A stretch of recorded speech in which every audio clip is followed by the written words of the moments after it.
agad na rumisponde ang Calatrava Municipal Police Station sa naganap na aksidente na kinasasangkutan ng isang motorista sa bayan ng Calatrava, Romblon. Yan ang tinutukan ni Patrolwoman Dara Falogme. Laki na ito munang sugat matapos masangkot sa isang aksidente sa motorsiklo sa Sitio Punta, Barangay San Roque, Calatrava, Romblon nitong Miyerkules ng hapon.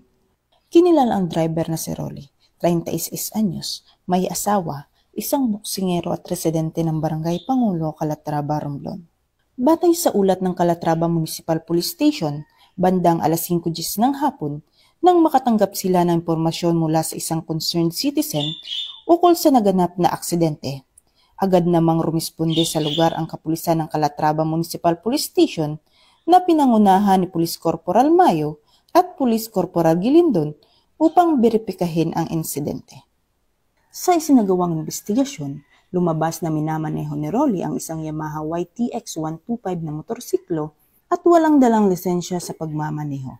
Habang binabaybay ang National Road patungong San Andres, biglang dumulas ang harapang gulong ng motorsiklo dahilan upang mawalan siya ng kontrol at tumama ang kanyang ulo sa konkretong harang sa gilid ng kalsada. Agad na nilapitan ng rumisponding pulis ang biktima upang bigyan ng paunang lunas. Hindi nagdalawang isip ang isang pulis na alisin ang kanyang suot na uniforme at gamitin ito bilang pantakip sa ulo ng biktima upang matigil ang pagdurugo. Isa itong makabuluhang halimbawa ng malasakit at kabayanihan na sa likod ng uniforme ay puso ring handang tumulong, mag-alay at magsakripisyo para sa kapakanan ng kapwa. Pagdating po namin doon sa nangyarihan ng insidente, malubha po ang sugat ng biktima.